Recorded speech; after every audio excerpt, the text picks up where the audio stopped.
Steelers Nation. The Steelers are coming off of a loss to the Chicago Bears in Chicago, where the offense and the defense and the coaching and everything in between in particular really failed the football team.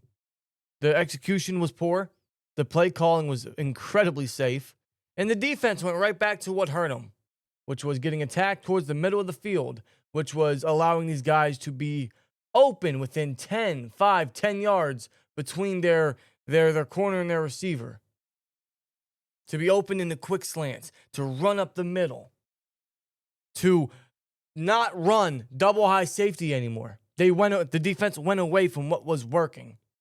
The offense with Mason at quarterback, and no thanks to Mason because he's responsible for a lot of bad plays and a lot of bad throws.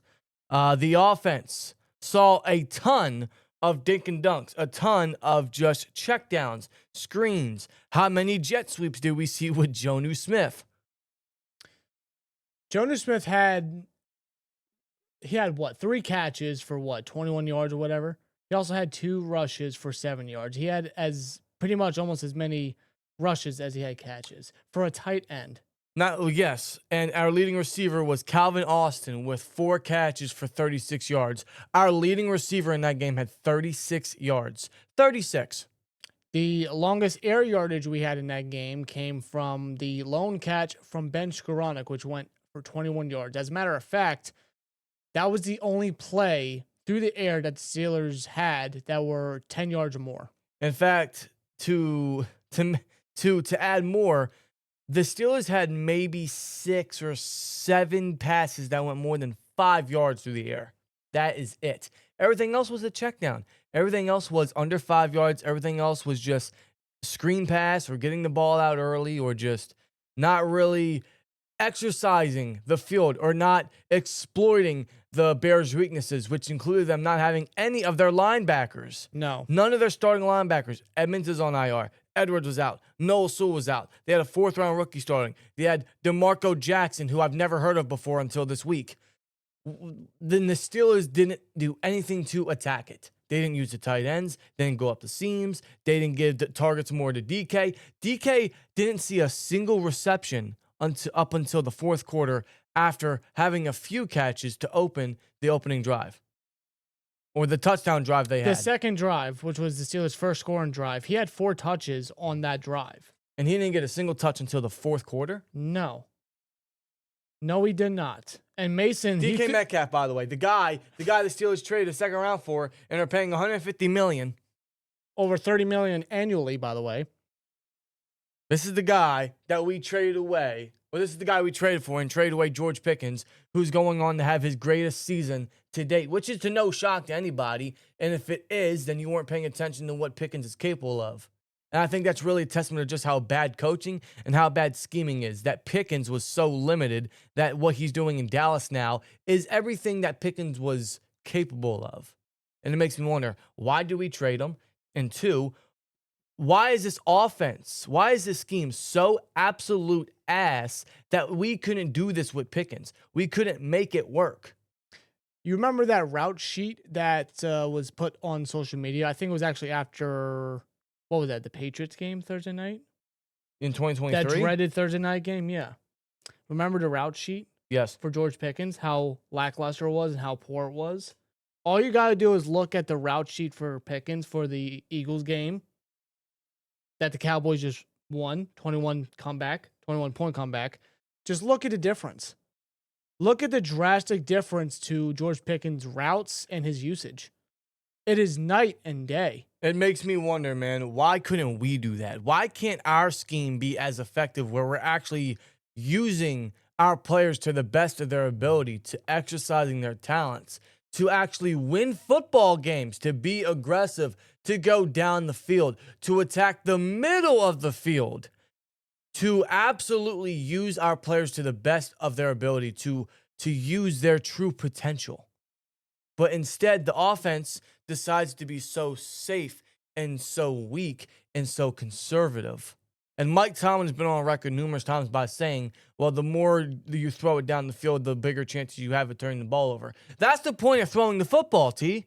That's the point of throwing the football down the field. You are going to gamble. You are going to throw interceptions. That's the point. But you're not going to win football games if you're just going to check it down 20 times a game. If you're not going to throw the ball within 5-10 yards more times than you should. No.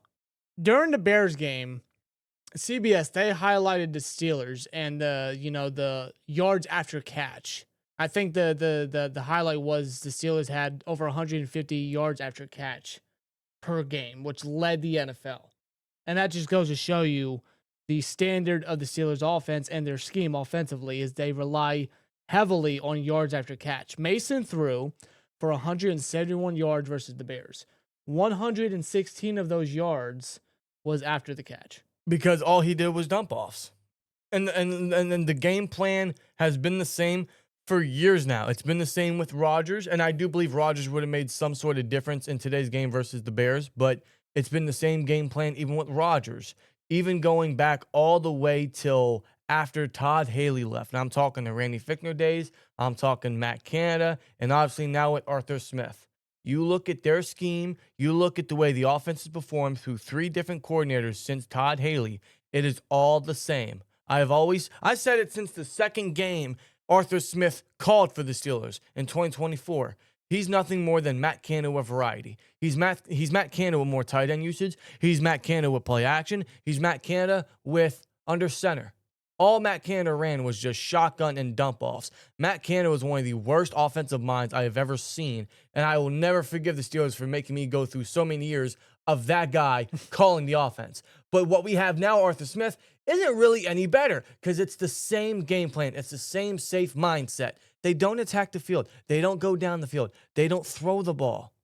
They're all about running the ball. They're all about being safe. And that's not going to win you football games. It might win you against the bad teams, but it's not going to win you when the games matter. Like versus the Bengals, when Mason stepped in the second half, and a lot of his completions and yardage was after the catch. It was obvious. But it worked. But that was against the Bengals defense, and they're not good. Some games it will work, some games will be effective.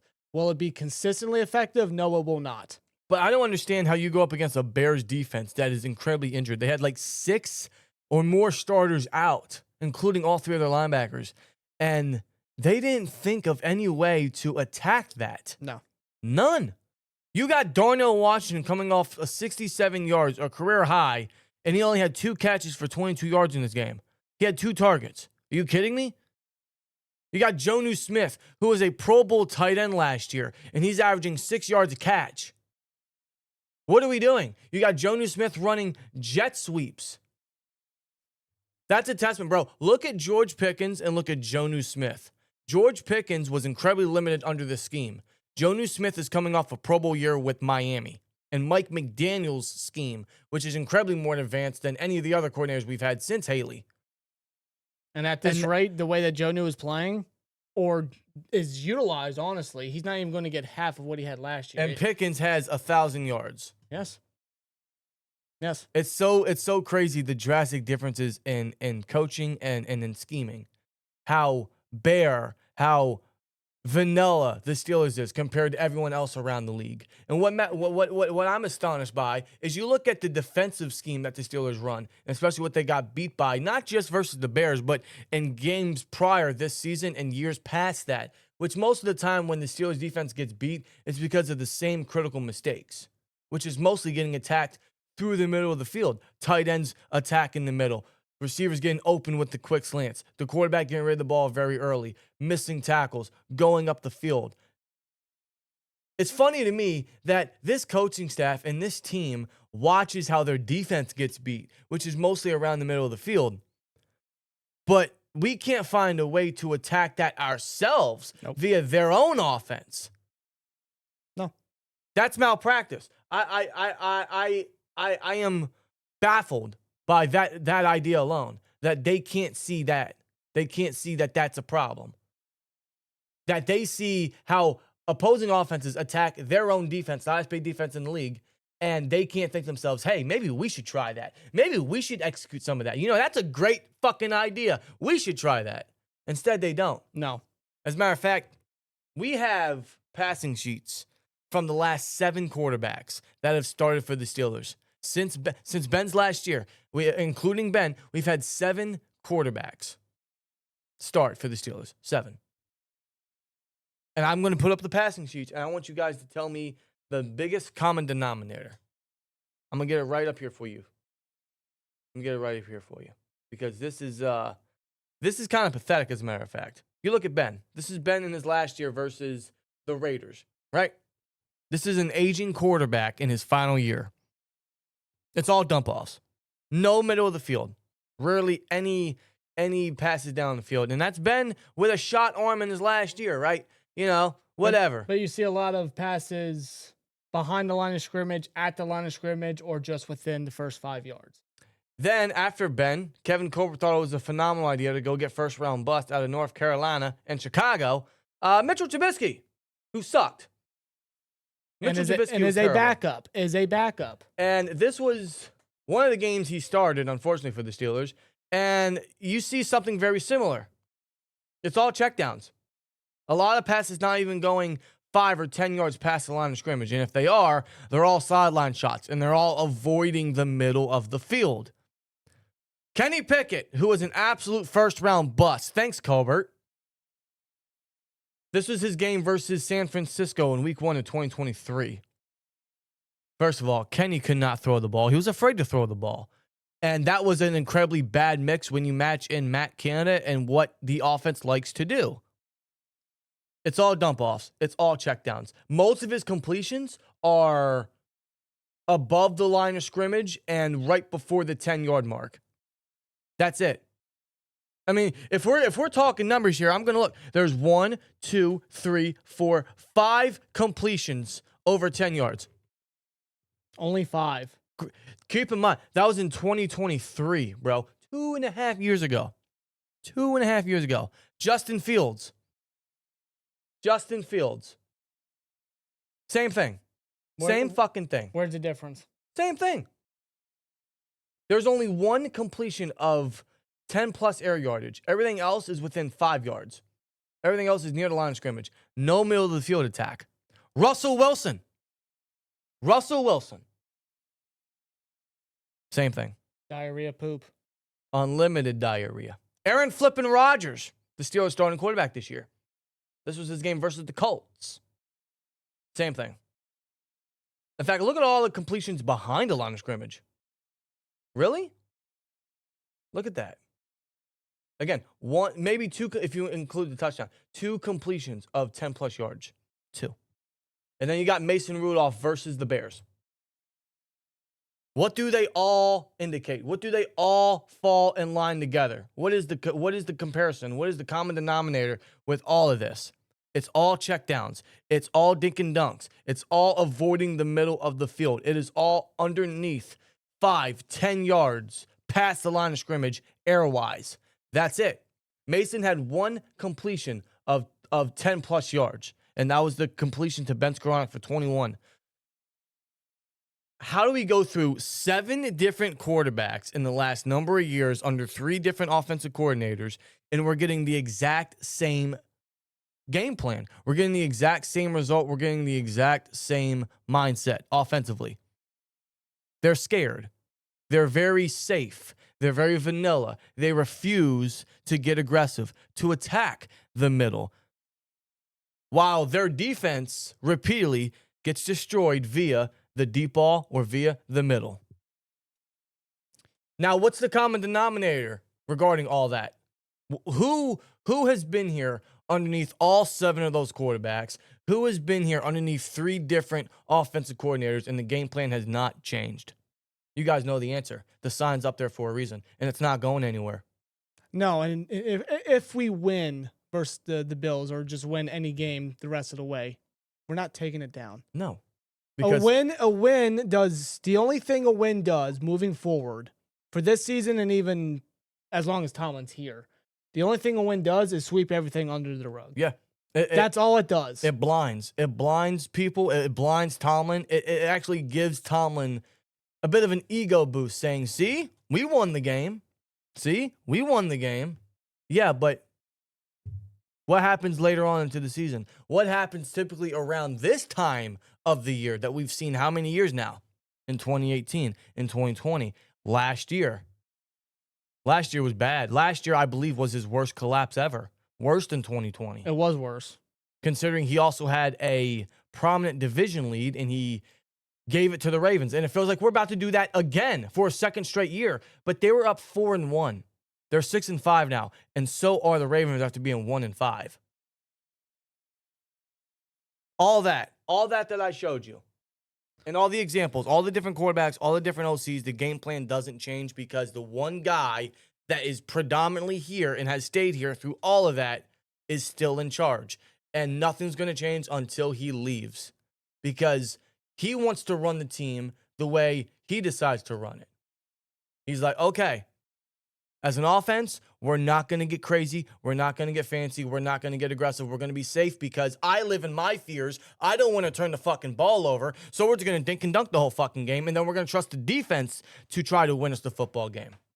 That's always been his mindset. That's always been his game plan, really. That's his go-to. That's his approach. That's his go-to way of victory. And that's all he cares about. He doesn't care how the Steelers win. All he cares about is that they win. As long as they win, mission accomplished. Yeah, but it's, there's a saying that a win is a win. And in some cases it's true, but in some cases it's all about the fashion that you win. Because sometimes in the fashion you win isn't going to win you games against teams that matter. It might not win you the game versus the Bills. It probably ain't going to win you the game versus the Ravens, either of them. And especially if we somehow get into the playoffs, which is looking very slim now based off of our record and our upcoming schedule. If we somehow get into the playoffs, this game plan is not going to win you anything. You're not going to win football games. You're not going to advance any further. You're not going to be taken seriously in this league by running that. And I'm talking both sides of the ball, not just the offense, but the defense as well. I look back at that Patriots win, which, funny enough, the Steelers are still the team that last beat the Patriots because they're on the 9-game win streak right now. Yeah. But I look back at that, and yeah, we won the game. A win is a win. Ugly, by the way. That's exactly what it was. It was an ugly win. And since then, has there really been change? Has there really been anything significant? No. What did we get? 5 turnovers in that game, and the offense didn't do anything with it. We still won that game by just 1 score. Oh, but we won the game. That's all that matters.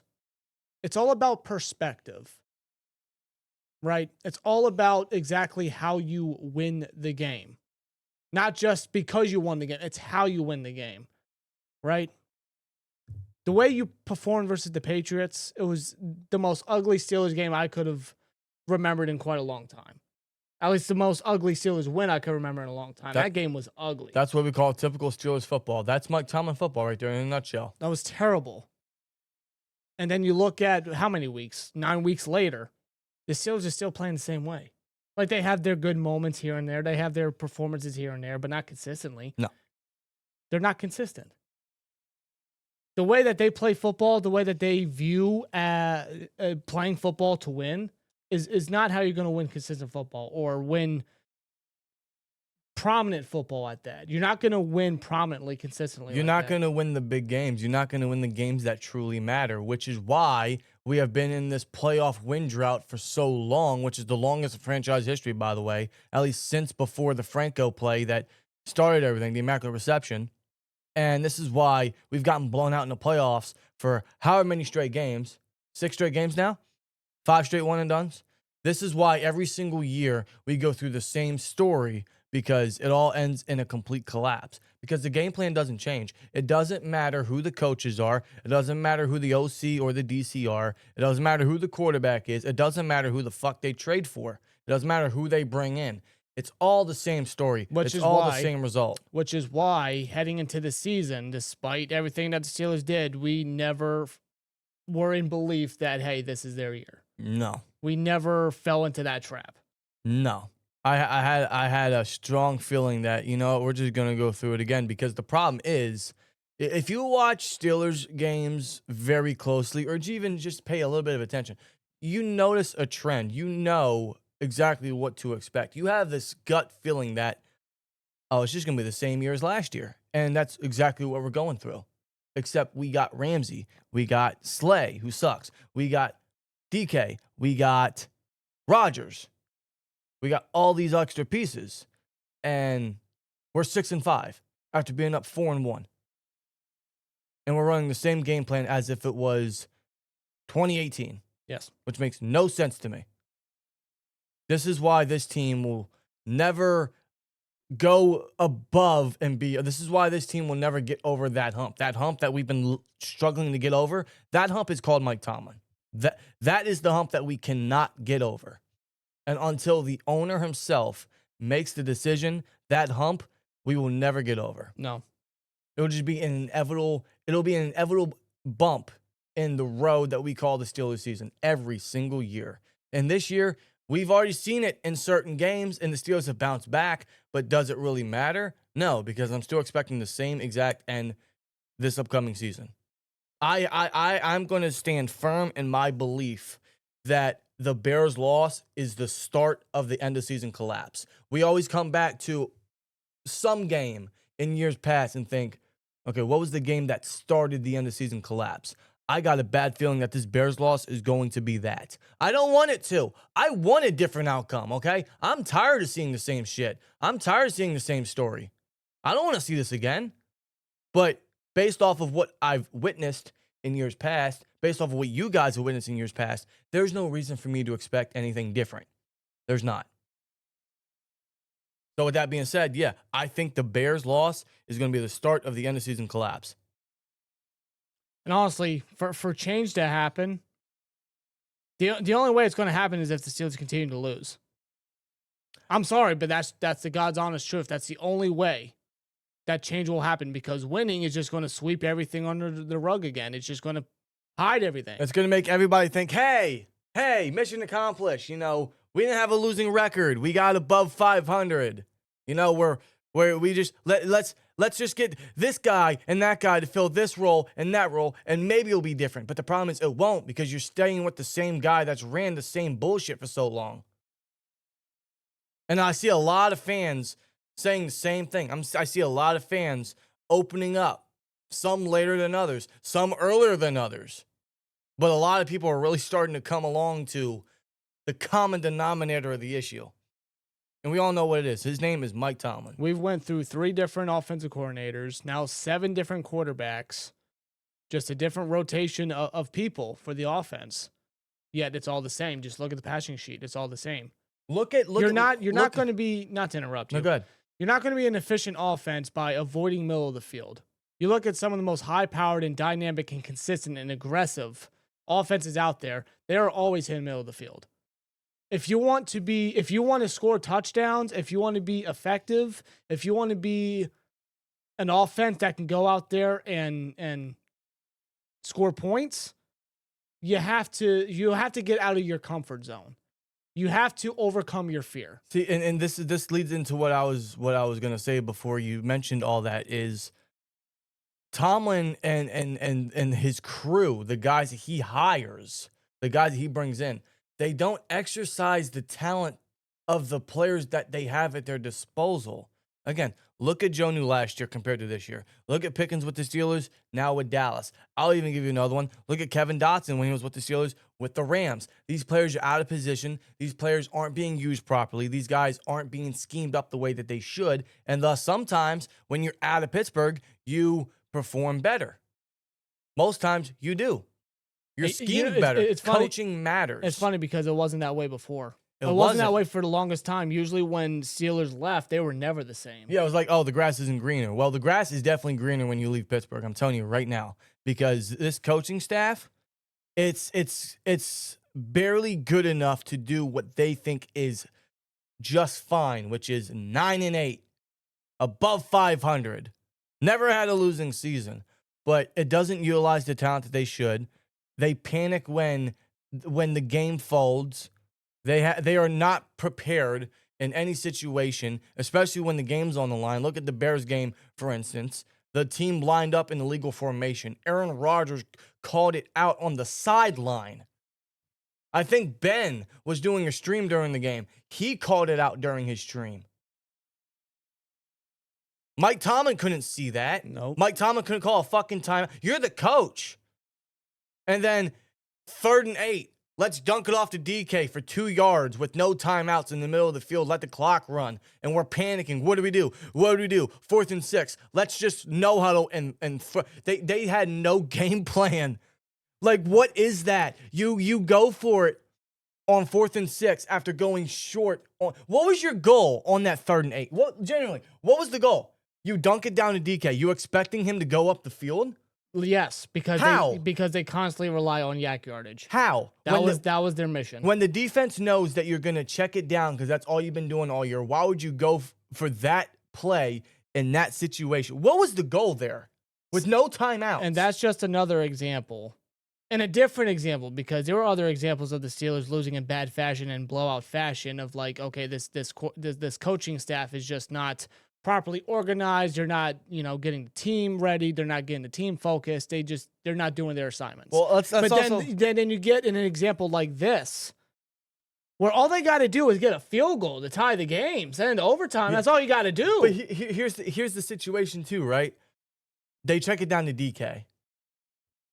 What's the mission? What's the mission? And then let's say miraculously he gets the first down. I guess they're gonna spike it. Okay, but what about this? What if you don't get the first down, which you didn't? Then what's your plan? What's your mission there? What is the play that you run? What is the emergency play that you run if you don't make it? You know you're going to check it down. You know it's going to be below the chains. You know you have no timeouts. It's nowhere near the sideline. So if you don't make it, what's your plan? Did they even think that far ahead? Obviously not. They panicked. Obviously not, and it goes to show with the game on the line, basically, in their mind. But again, all they had to do was get a field goal. That was another, and probably a more worse example, honestly, worse than the blowout losses of the Steelers coaching staff not being organized and not being prepared for any predicaments. Dude, considering you have Chris Boswell, who Mike Tomlin himself has titled him a serial killer. Yeah. He can kick 60-yard field goals in his sleep. He kicked a 60-yard field goal week 1 to help us beat the Jets. That would have been good from 65. Dude, hours removed from this game, I'm still asking myself, what the fuck was that? What was all of that? What was all of that? It's really bad, dude. Like, how does anyone watch that and think this team is serious enough to not only make a playoff run, win a playoff game, make the playoffs, beat the Bills, beat the Ravens? Why would I take them seriously? They're that unorganized. They're that dysfunctional in that situation. Yep. Why would I take them seriously? And that's just the most recent example. But we've seen this from time to time that they're unprepared, that they don't know what to do, that the time management is bad, that they're underutilizing their talent. They're bringing in all these people, and it doesn't make a lick of anything because it all leads to the same critical errors. It's astonishing to me. I'm not surprised at all anymore. It's just they just find new ways to continue to disappoint us. They find new ways to be like, you're doing this again. Like, how many times does someone got to watch this to think, okay, we need change. We need to do something else. You think with how many times we've seen it that we've seen it all, but yet the Steelers just continue to find different ways to further disappoint us, to further frustrate us. Yeah. Like, how? Just when you think there wasn't any more ways, the Steelers, no, there's other ways, and we are just a very dysfunctional run coach team. And then you got the defense, bro. You got the defense playing 5-10 yards off your receiver. What do you think the offense is going to do? The defense and the defensive scheme is so scared of getting beat deep, they'd rather get beat short, which they do all the time, which is why the defense gets tired out, which is why opposing offenses are so methodical, because all they have to do is dunk it off. It gives the pass rush no time. There's so much space in between.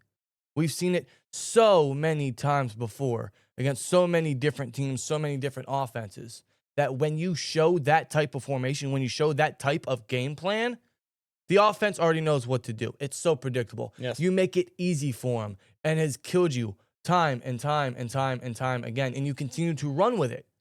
They are so afraid of getting beat in a different path that they don't realize they're getting beat by running the same shit all over again. And that's from both sides. The team is so afraid of throwing the ball and turning the ball over, that they just refuse to do it, then they check it down. From a defensive aspect, they're afraid of getting beat against the run, or they're afraid of getting beat down deep, that they completely forget and underestimate everything underneath. It's every week. It's every season. All the time. We've seen this is going as far back as when Brady still played with the Patriots. And who was here for that? Who was here for that? Yep. That was 4 offensive coordinators ago. That was 3 defensive coordinators ago. And I don't know how the owner of this franchise does not see the same. It's literally the movie Groundhog Day.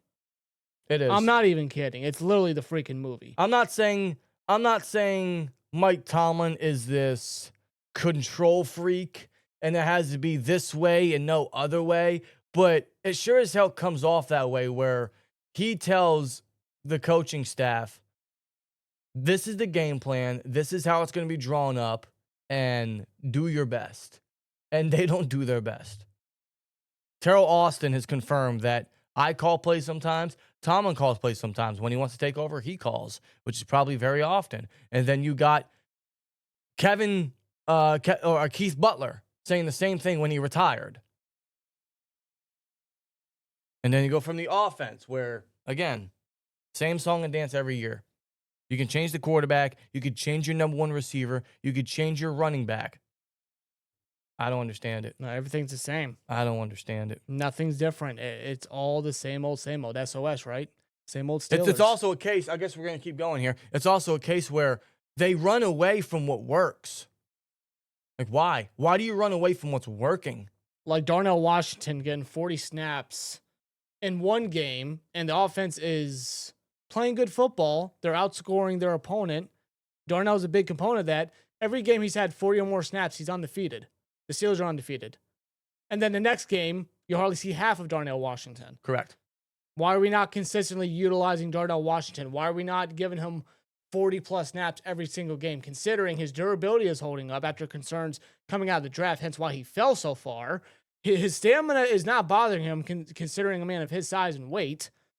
He's very agile. Like, it's him having 40-plus snaps is not bothering him. Doesn't appear to be affecting his body or his stamina. Nothing like that. He's very durable.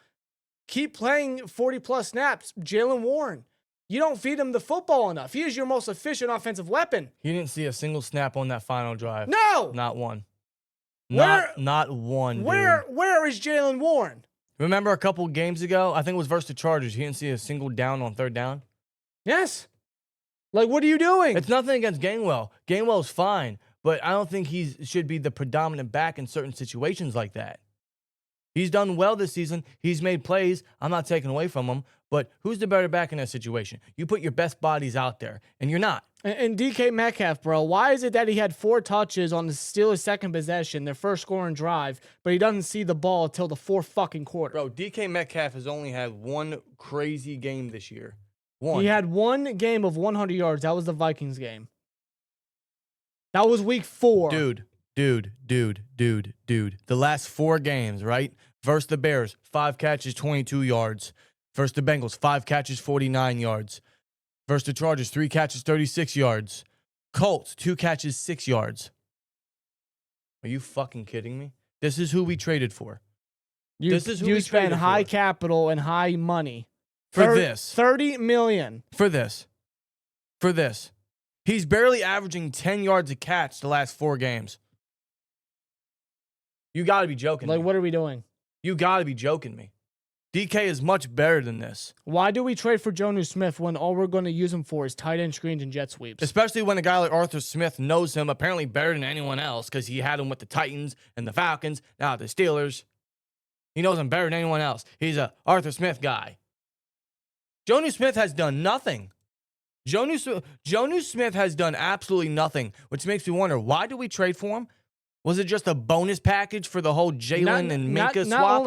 Not only did we trade for him, we gave him a 1-year extension, keeping him here in Pittsburgh for 2 years, paying him $12 million annually, just as much as Pat Freiermuth, who himself does not get utilized. His season high in receiving yards this year was 28 versus the Bengals.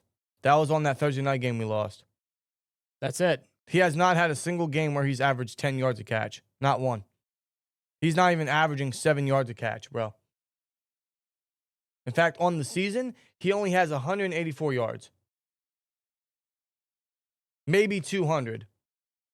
Like, what are we doing, bro? You got Pat Frymuth, you're paying $12 million.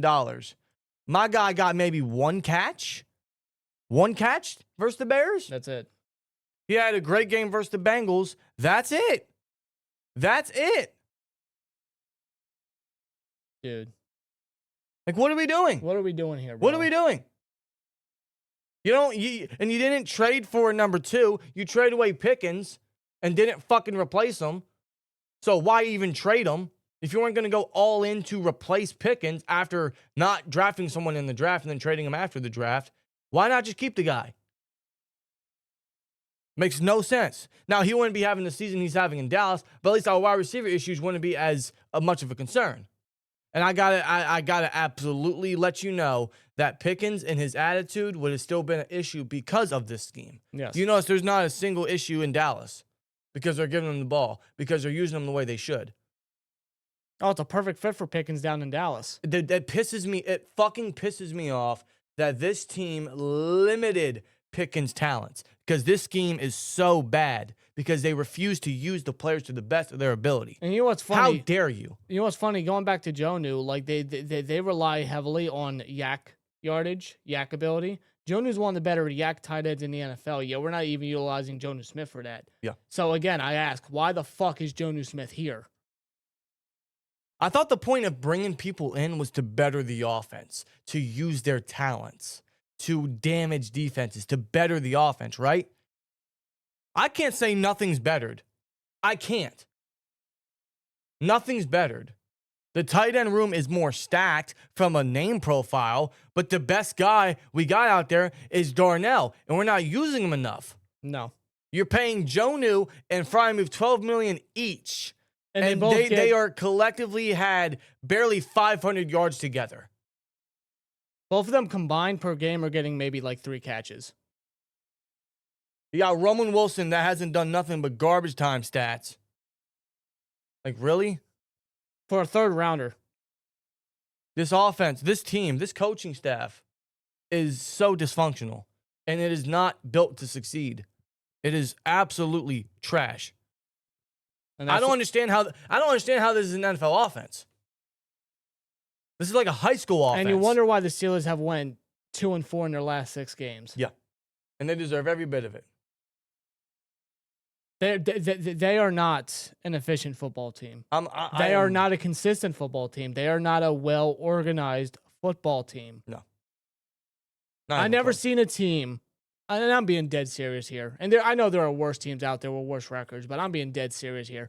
I have never seen a football team have so much talent and underutilize them so much. Year after year after year after year. Look at the defense, for example. We got all these names. We got all these future Hall of Famers. We got all these accolades. Dude, I see defenses. Wasted. I see defenses, dominant defenses like the Broncos and the Texans, consistently get pressure, consistently get takeaways, consistently make sure that opposing offenses don't do jack against them.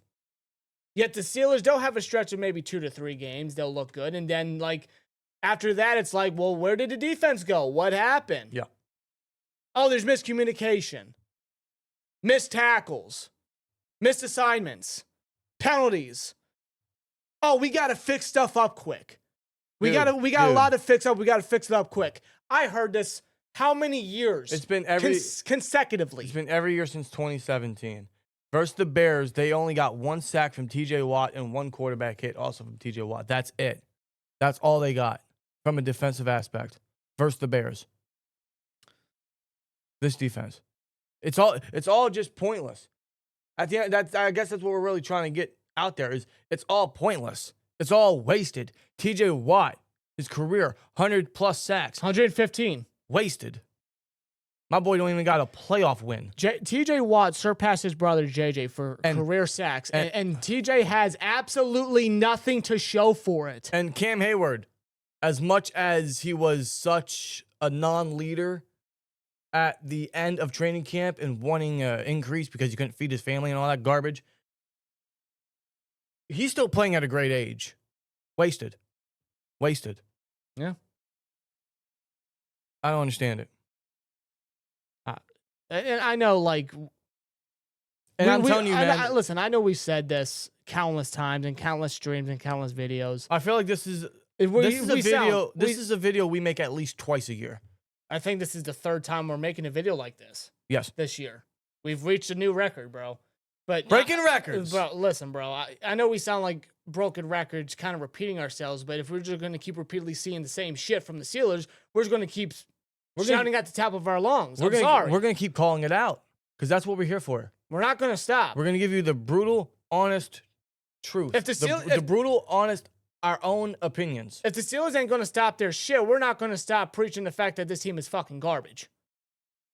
Fuck the records, fuck non-losing seasons, fuck the numbers on paper. I don't give a shit. It means nothing. Okay? It's all pointless. We extended TJ Watt.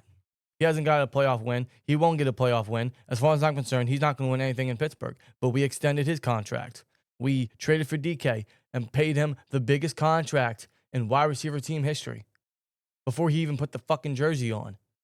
He hasn't done shit outside of that Vikings game. Nope. He hasn't done shit. Like all this, everything put into it, it just feels wasted. It feels pointless. It feels like it doesn't even matter. It doesn't. Like the point of bringing all these guys in is to legitimately make a run. This isn't a legitimate run, bro. It never was. I never bought into it. But if they literally think that this is a team that's capable of making a run, they are incredibly delusional. And they need a massive look in the mirror. This team is fucking pathetic, man. And it starts all the way up top. All the way up top. And I'm talking ownership. Because if he doesn't see it, nothing's going to happen. Nothing's going to change. It all comes down to one man and one man's word, and that's his. And anytime he says, I have trust in Mike Tomlin, I have trust in this coaching staff, I have trust in this team to win us a championship, we're all doomed. We are all doomed. And we will be doomed until change comes, which probably won't be until 2028. And even if that is the truth, if that's as soon as we can get change where it matters, I don't trust the guy to actually get the proper next one. You know, continuing on. Why the fuck not? Let's keep it going. Whoever the next quarterback is going to be for the Steelers, whoever they draft in 2026, or preferably they wait till 2027 since that class is going to be crazy. Whoever they select, do you trust that person to be developed properly? Do you think that they're going to allow a rookie quarterback to open up the offense when they won't even let a 41-year-old Aaron Rodgers do it? No. I don't. Honestly, at this point, who knows when we're going to get our future? Really. Look at the Patriots, bro. Look at the goddamn Patriots. How long they kept a hold of Belichick, and bro, they knew time was up. They had to pull the plug, and they did. They ripped the Band-Aid off and said, Belichick, thanks for everything, but you got to get out of here. Mm-hmm. They drafted Drake May. They experimented with a coach. Didn't work out. Was never going to work out. And then they got Mike Vrabel. At the right time, they got Mike Vrabel. And look at the Patriots right now, bro. They are now a juggernaut again in the NFL. Drake May, over 3,000 passing yards, leading the league. Could be front runner for MVP. Patriots on their way to the number one seed because there's no one close right now. No one. That's what they did. That's what Robert Kraft did. He let Belichick walk. Brady walked. Went on to win another bowl with the Bucs. Belichick had his last couple years. They had an experiment with Jared Mayo. Didn't work out. They went and grabbed Vrabel. They went and drafted Drake May. And look at them now, bro. The Patriots are back on top.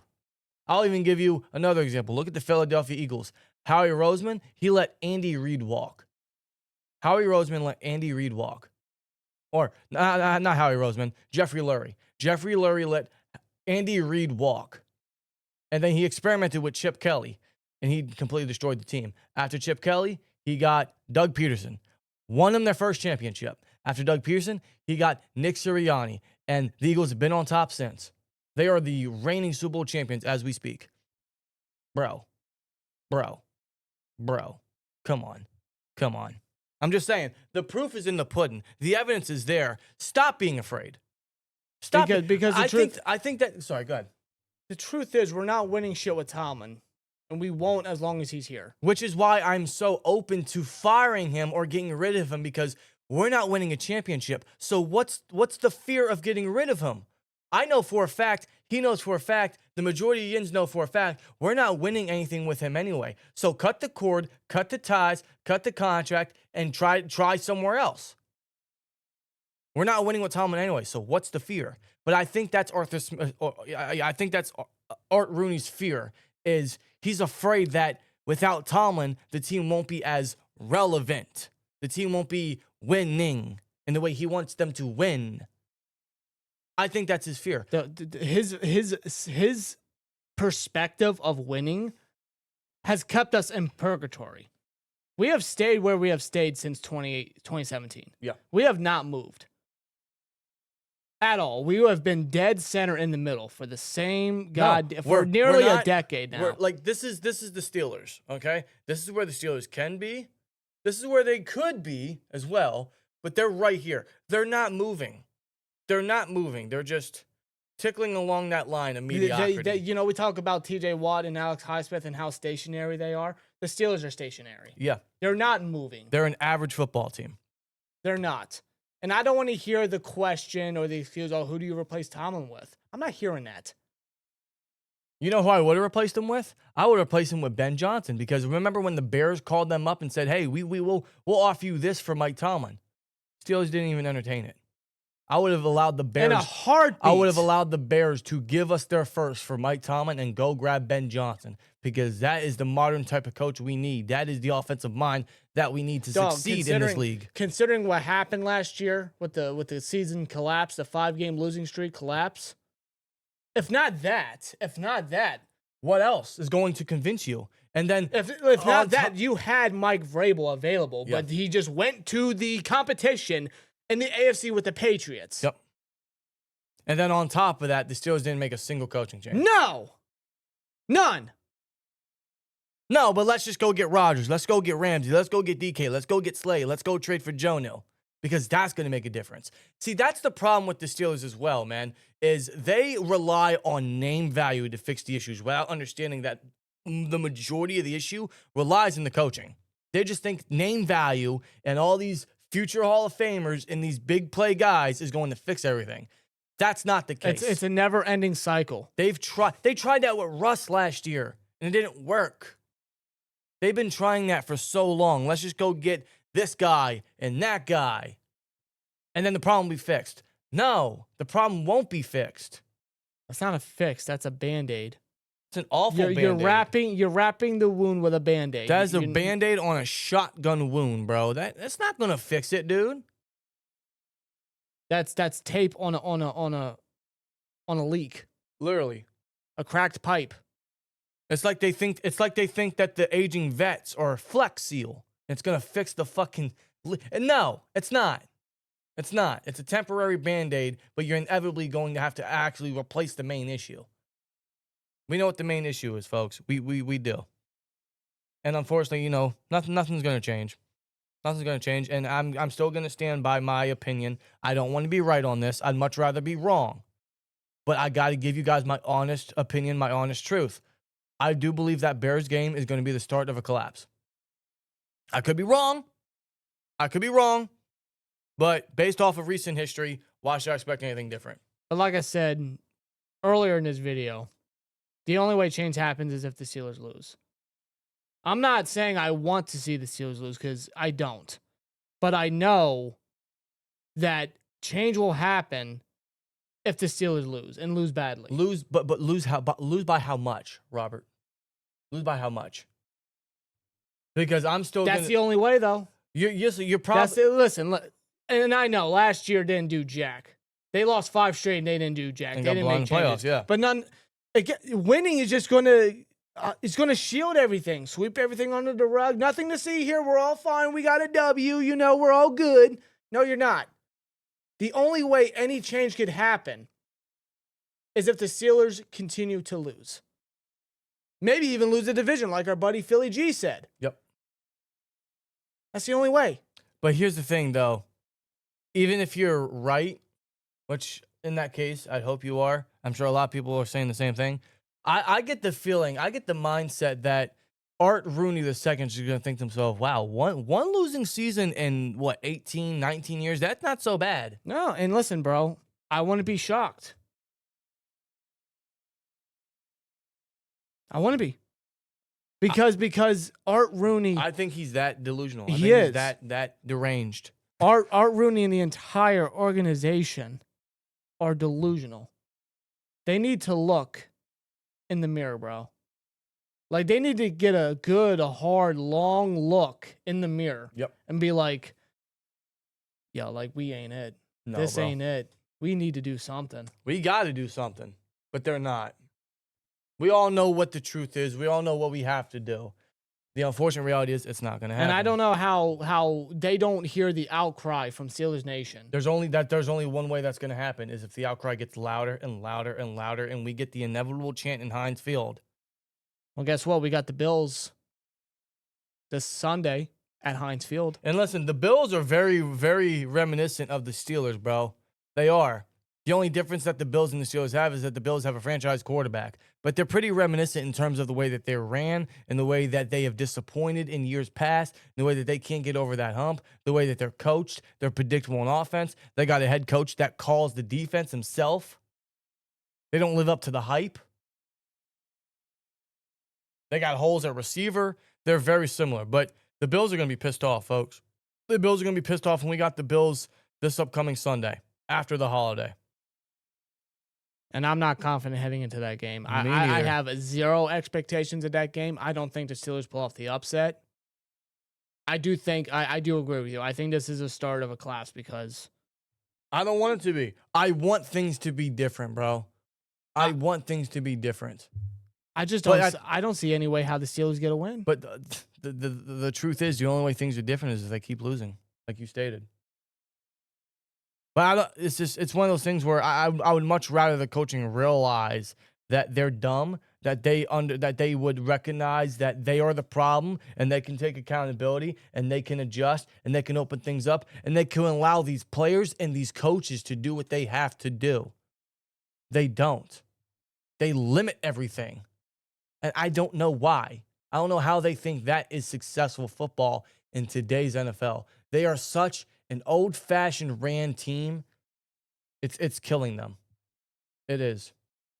They rather run with the same old than admit that they're wrong. Nope. Because, again, as long as they get above 500, which is, they're tickling along that line now, especially with the rest of the schedule. As long as they get that, they'll be happy. Because why is it that we have said stuff like this years ago, and here we are again, years later, talking about it again, and we're only going to continue to do it? Because I don't see this team making change. I don't see them providing good football. I don't see them being a well-organized, functioning football team. The only change I could see, in quote-unquote change, is if, one, Arthur Smith gets a head coaching gig somewhere, whether that's with an NFL team or that's with a college team, which I don't know why any of those teams would be calling for a guy like Arthur Smith, but by all means, take him away. We don't want him here. But even if that's the case, he, and I mean he meaning Mike Tomlin, he's just going to go get another coach that's going to play a conservative offensive style. Same thing with Terrell Austin. Let's say Terrell Austin gets let go. Let's say Terrell Austin goes elsewhere, which I think whenever Terrell Austin's done, he's done in his career. I don't think he has anything else to offer. He's that terrible. He's not a bad secondary coach, but I don't think he's going to offer much anything else whenever he leaves Pittsburgh, whenever that is. But let's say he does.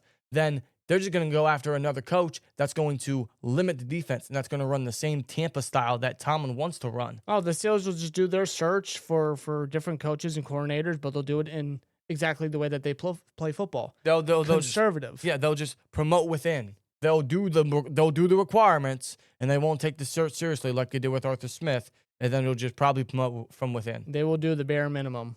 Yeah. Because that's worked in the past. They even went out and got a coach outside the organization, a former head coach, someone with OC experience like Tomlin wanted, right? And Arthur Smith. It's done nothing. It's done nothing. He did well in 2019. That was 6 years ago. 6. And I think a lot of it also has to do with that Mike Vrabel was the Titans head coach at the time. And I'm sorry, I'm taking Mike Vrabel over Tomlin any day. I'm sorry. I am. I'm Bro, sorry. I'm taking Brian Flores. Yeah. Yeah, I would agree. That's it, folks. I think we've overstayed our welcome. If you guys stayed through the end of the video, we greatly appreciate it. I feel like any more we ran on, we'll just be here all night. And we ain't got all night. It's just a lot, bro. It's a lot. It's a lot. And I know we got, 7 games left to withstand this season. See, but I think throughout this entire video, we've hit just the tip of the iceberg of the issues. But it's nothing that we're not used to. It's nothing we're not familiar with. And it's something we're all just numb to at this point, right? So with that being said, let us know your guys' thoughts down in the comments below. How do you guys feel about this Steelers team? How do you guys feel about the rest of the season? How do you guys feel about everything that we stated in this video? Please let us know down in the chat below. And before we get on out here, I want to thank the sponsor of today's video. Huge shout out to Underdog for sponsoring with us. Shout out to Underdog, man. If you guys are looking for a new sports book, feel free to go with Underdog, man. Underdog just dropped prediction markets, spreads, totals, and team outcomes. And the best part, you can combine them with player picks for bigger multipliers. Sign up today with code SteelTwins and make a $5 fantasy entry to get 100 in fantasy bonus entries. Prediction markets are live now in 25 states, including Texas, California, and Florida. And Underdog is available in over 40 states with player picks and draft games. Prediction markets, player picks, all on Underdog. Again, that is Underdog. Huge shout out to them for sponsoring with us. Promo code SteelTwins. And definitely check out Underdog, man. Huge thank you to them for sponsoring with us on this video, this long video. Thank you guys for tuning in. Let us know your guys' thoughts down in the comments. And we'll see you very shortly, later this week, for the Bills preview, as it's going to be an early week for the channel based off of the holiday. So with that being said, you guys have a great week, and we'll see you for the Bills preview. At the end of the day, here we go, Steelers. And let's just hope for the best. See you in the next one. Keep them fingers crossed, Steelers Nation. Okay, I'm crossing everything I got. As always, like, comment, subscribe, and we'll see you later. Peace.